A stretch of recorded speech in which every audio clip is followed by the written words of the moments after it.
Muy buenos días, amigos de la República, sean ustedes bienvenidos a LR Más Economía y LR Podcast de este gran diario. Hoy estamos martes 19 de septiembre del año 2023. Hoy vamos a hablar sobre el sector construcción en un momento donde hay complicaciones económicas, pero donde dentro de esta situación los empleadores, los trabajadores se han puesto de acuerdo para subir los salarios, los sueldos en este sector. Y eso es importante, que a través de una negociación colectiva los trabajadores, los empleadores lleguen a acuerdos saludables, sanos, en función de la paz social. Eso nos interesa mucho a los peruanos y con ello, obviamente, fomentar la confianza. Hoy tenemos como invitados de lujo a Alejandro Garland, él es vicepresidente de la Cámara Peruana de la Construcción de Capeco, pero también tenemos a Tito Sea Bendezú, él es secretario de Defensa Laboral de la Federación de Trabajadores de Construcción Civil del Perú. Pero antes, unas menciones para usted con la distribución de Pruni. La República presenta Grandes Ideas de las Matemáticas.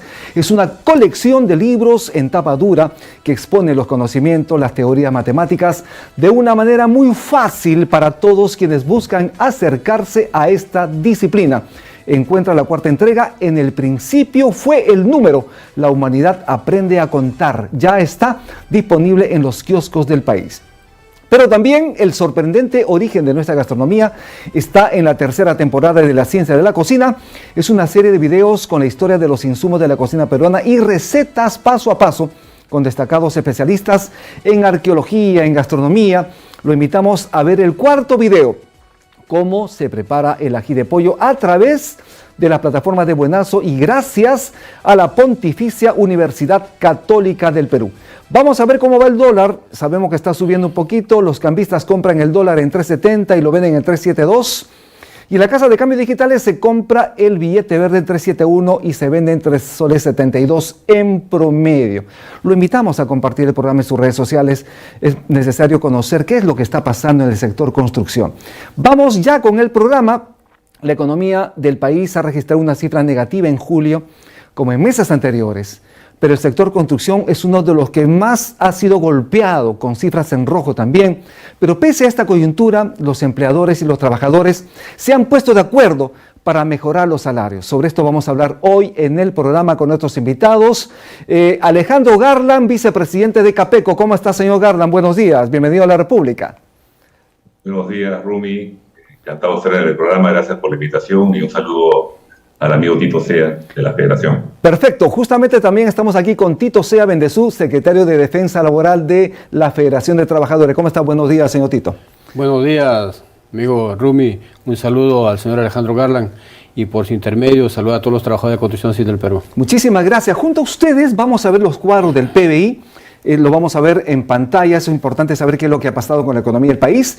Vemos que en julio la economía peruana cayó menos 1,29%. Lamentablemente en el año 2023 se ven cifras negativas y esto nos complica la situación. Vamos a ver el detalle, qué es lo que ha pasado sector por sector en el mes de julio.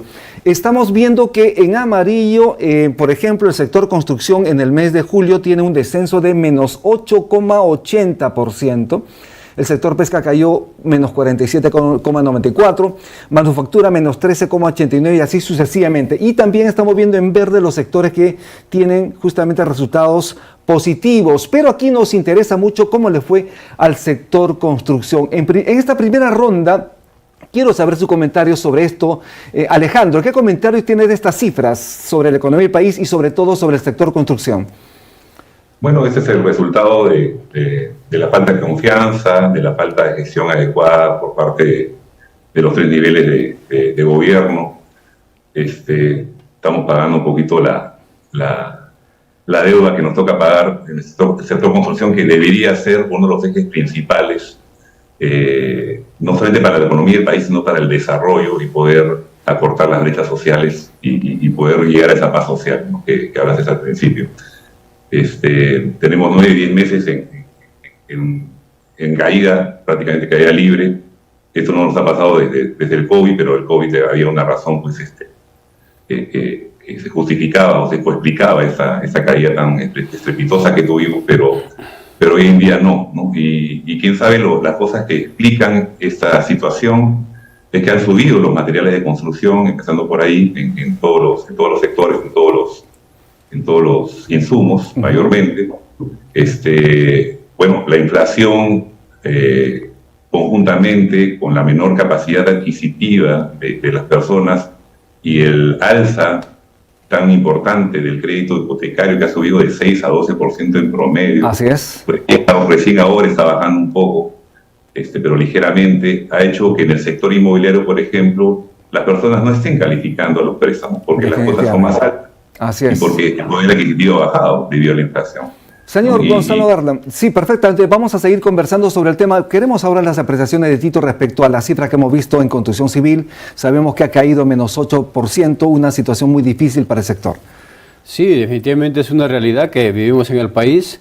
Esto nos demuestra de que nuestro sector como construcción definitivamente ha tenido pues está en crisis, ¿no? Y para ello los trabajadores sabemos de que si no hay obras, no hay pues ingreso para los trabajadores, y hay que entender, las autoridades deben entender que el sector construcción dinamiza la economía interna en el país. Así es. Hay que recordarle que es una de las segundas actividades económicas en el país que mueve la economía interna, y eso no lo están viendo así las autoridades, ¿no? Vamos a escuchar junto a ustedes, junto a nuestros invitados, qué es lo que dice el ministro de Economía respecto al comportamiento de la economía del país. Lo vamos a ver en pantalla. Si queremos hacer un resumen, ¿qué ha pasado en julio?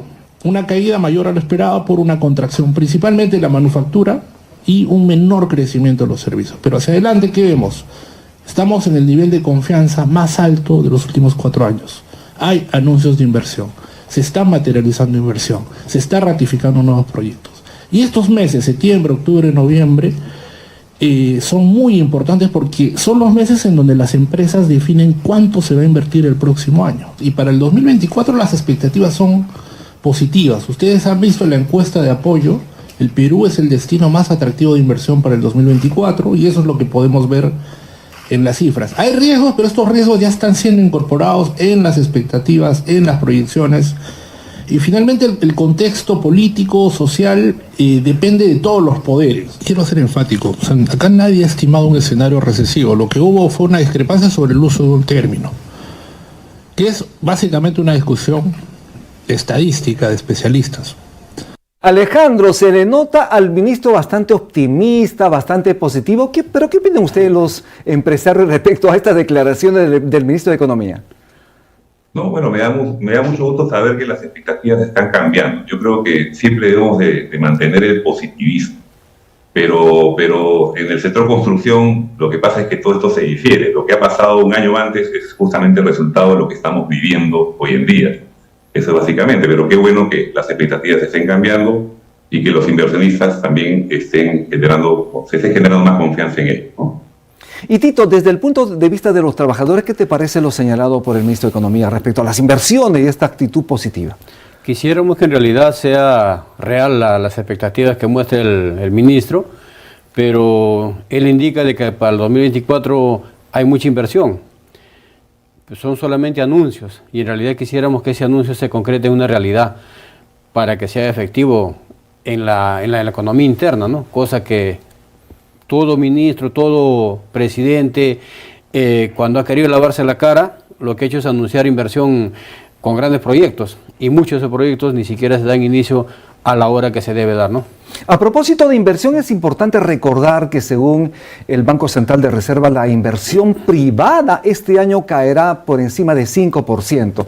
Ya en el primer trimestre del año la inversión privada cayó en menos 12%. Es impresionante, pero también vamos a ver estos cuadros para saber cómo va la inversión en el sector público. Lo vamos a ver en pantalla, es importante verlo a nivel de gobierno, y esto es actualizado al día de hoy, al 19 de septiembre de este año. El avance de inversión pública en el gobierno nacional es de 45,1%, en los gobiernos regionales 35,6% y en los gobiernos locales 37%. Es decir, a 3 meses y un poquito más de terminar el año, estos son los niveles de avance de inversión. Si la inversión privada cae, debe sustentarse con la inversión pública, que precisamente dan pie a que el sector construcción se dinamice. ¿Qué opinas sobre el tema, Alejandro? Bueno, sí, justamente cuando el sector privado decae, tienen que haber medidas contracíclicas y una de ellas es justamente la inversión del Estado. Pero acabamos siempre en el mismo porcentaje, que el 40% del presupuesto no se ejecuta. y encima tenemos más de 20.000 millones de horas paralizadas y con serios indicios de corrupción. Así que es un poco en lo mismo, ¿no? Básicamente. Tito, no nos olvidemos que tenemos que empezar a ejecutar más rápido las obras. Viene un niño, todavía se hablan de magnitudes de mega niño, y probablemente esa inversión del Estado en esos meses le caiga, porque va a ser muy difícil construir en esos meses. Entonces, hay todo un déficit de gestión que ahí está el resultado, ¿no? 40% menos de lo que va a ser el año de presupuesto no ejecutado. Tito, estas cifras son preocupantes cuando el gobierno central no ejecuta, cuando los gobiernos regionales, municipales no ejecutan. Y estamos viendo las cifras, así lo dicen. Menos inversión, lo que implica menor construcción. ¿Qué opinas? Definitivamente estas cifras nos demuestran una incapacidad de gasto por parte de las autoridades nacionales y los subnacionales, y prueba de ello es que la población es la que más se ve castigada con esto, porque no hay movimiento económico en el país, y si no hay obras, no tenemos trabajo, ¿no? Tampoco hay para los empresarios. Entonces, definitivamente, esto preocupa para el sector. Es una cuestión muy preocupante para el sector, ¿no? Pero dentro de este marco de inquietud, de incertidumbre, de complicaciones, ustedes, tanto empresarios como trabajadores, se han puesto de acuerdo. Vamos a ver esta página publicada en La República sobre estos acuerdos entre trabajadores y empleadores del sector construcción. El jornal de los obreros de construcción civil subirá en 5,25% debido a esa negociación colectiva donde trabajadores y empleadores han llegado a acuerdos saludables. Y ahí lo vemos también. Esto está publicado en la página web de La República, que replica también lo publicado en la página impresa de La República. Allí, por ejemplo, Alejandro, dentro de esta coyuntura compleja, los trabajadores y empleadores, dijimos, se han puesto de acuerdo. ¿Cómo es que llegan a este acuerdo para subir las remuneraciones, Alejandro? Bueno, dentro de estas circunstancias que atravesamos tan complicadas, tan delicadas, en realidad la posición de la Cámara, lo que hubiera correspondido casi, es no subir los salarios, ¿no? Porque nadie sube cuando está en crisis o cuando se ha quedado sin trabajo en los salarios, por ejemplo, a un empleado del hogar. Pero acá hay dos cosas, ¿no? Una, que hemos tratado de proteger el empleo dentro de esa negociación, porque si todo sigue subiendo, nos seguimos complicando. Y por ejemplo, decía, en el sector inmobiliario todo ha subido y los empresarios están muy deteriorados en sus finanzas, siendo esto además un negocio financiero, y en el sector público igual, ¿no? Pero lo importante también es que hemos tratado no solamente cuidar los intereses de los trabajadores, sino también cuidar este pacto colectivo que ya tiene más de 20 años en la negociación sindical para los salarios. Y ese es un activo muy importante para ambos gremios. Creo que es uno de los mayores activos que tiene la Cámara y que tiene la Federación, porque demuestra una vez más que con buena actitud, a pesar de los problemas, con buenos ánimos y dialogando, se pueden llegar a acuerdos importantes. Y es un ejemplo para también los otros gremios, creo yo, para los políticos, para la clase política y para la sociedad en general. Tito, 20 años, más de 20 años de negociación colectiva exitosas, año a año, mejorando las remuneraciones de los trabajadores, previo al acuerdo de empresarios y trabajadores. Pueden haber discordancias, complicaciones, pueden decirse de todo en algún momento, pueden abandonar la mesa de negociaciones, pero al final se ponen de acuerdo. ¿Cuál es la posición de los trabajadores a propósito de esta negociación colectiva exitosa, que es ejemplo para otros sectores? Sí, definitivamente los trabajadores por 20 años consecutivos se han resuelto los pliegos en trato directo. Y como dice el señor Garland, acá lo que cuidamos es el sector, ¿no? Al margen de que la crisis política que puede atravesar el país o la situación, la coyuntura que podemos estar viviendo, lo importante es que las partes nos ponemos de acuerdo pensando en el sector, porque el sector construcción no solamente somos trabajadores, sino empresarios y trabajadores. Y eso es importante, que al momento de decidir o de acordar, de llegar a un acuerdo, sea acuerdo por las partes, ¿no? Alejandro, ¿y consideras que pese a todas las diferencias que pueden haber entre el sector empresarial y los trabajadores, llegar a un acuerdo entre las partes a través de esa negociación colectiva exitosa es un ejemplo que los otros sectores deben seguir? Tú lo has adelantado. Sin embargo, ¿cómo impulsar este ejemplo para que pueda ser diseminado en otros sectores del país? Bueno, hay que publicitarlo.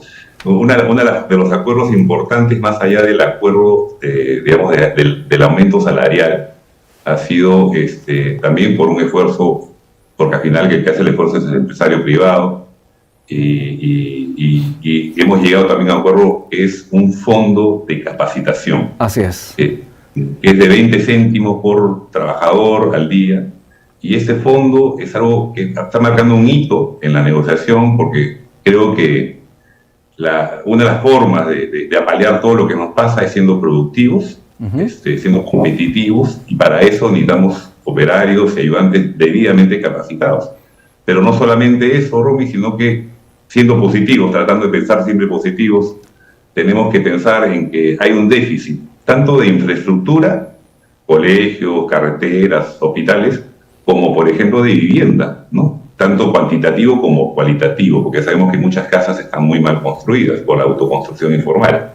Entonces, cada año este déficit aumenta y necesitamos más bien que vaya disminuyendo, y para eso necesitamos construir mucho más, y acá pues un llamado pues a los 3 niveles de gobierno para que generen las condiciones, la confianza y las facilidades para que la construcción, que es el segundo sector económico más importante y que genera economía y que genera desarrollo, se impulse, pero mucho, mucho más.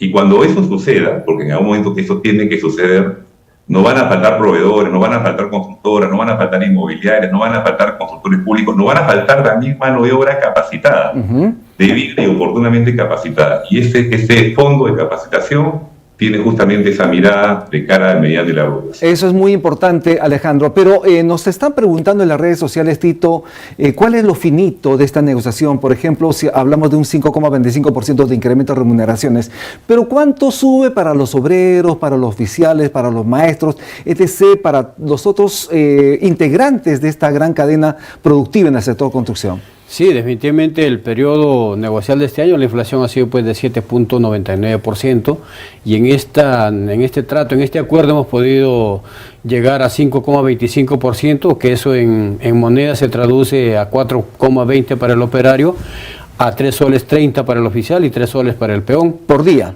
Por día trabajado, definitivamente. Obviamente tiene algunas incidencias en otras bonificaciones que se beneficia el trabajador. Asimismo es importante lo que ha remarcado el señor Garland, el punto que se ha logrado, el fondo para los trabajadores. Definitivamente esto lo que busca es fortalecer el sector, que haya trabajadores capacitados, que el trabajo conjunto que se haga entre los empresarios y los trabajadores sea pues productivo en beneficio de la población, que con muchas ansias esperan por años sus obras que se haga realidad. ¿Y este fondo de capacitación cómo lo van a emplear ustedes desde la federación? Definitivamente este fondo va a tener que hacer una reglamentación, y seguramente en esto habrá que fijar la forma, cómo se va a tener que administrar, ¿no? Alejandro, tus recomendaciones sobre el tema que estamos hablando el día de hoy, las autoridades, también a los líderes de otros sectores, en cuanto a este tipo de acuerdos que son beneficiosos para el país, para lograr paz social. Necesitamos paz social para poder crecer. Alejandro. Bueno, nada, que sigan el ejemplo. Yo creo que 20 años, pues es un activo muy valioso, que hay que seguirlo, hay que ser desprendidos también en ese sentido, hay que ser conciliadores, hay que saber ceder. Y ese es conversar, ese es dialogar, y nuestra clase política es la primera que tiene que justamente seguir ese ejemplo. Nuestras autoridades en todos los niveles tenemos que ser facilitadores del desarrollo y no todo lo contrario, y dialogando justamente se genera esas facilidades.